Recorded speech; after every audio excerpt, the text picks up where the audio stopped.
Hey everybody, Anthony here from DC's Bricks and Bits.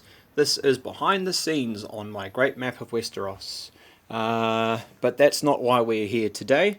Today we're actually here to have a look at a tutorial on how to run your NXT or EV3 Mindstorm components through a power adapter so that you can have mains power at your show. Advantage being you don't have to change batteries so many times throughout the show.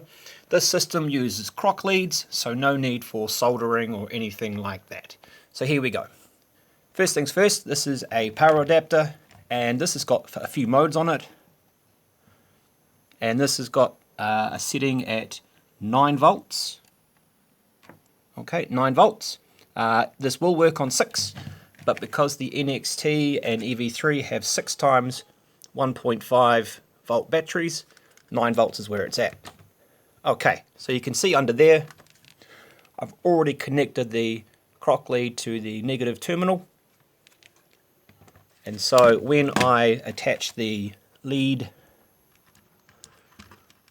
to the positive, I end up with power to my NXT, which is awesome. And away we go.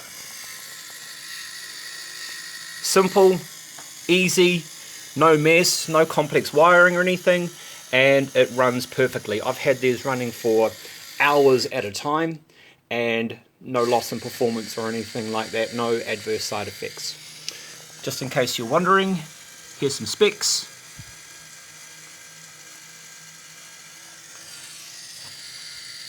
And that's all there is. It's that easy. Thanks for watching. Hope you enjoyed this. Anything I can do to help the community out, and of course, if you like this, you know what to do. Share it around. Let everybody know how to do it. All right.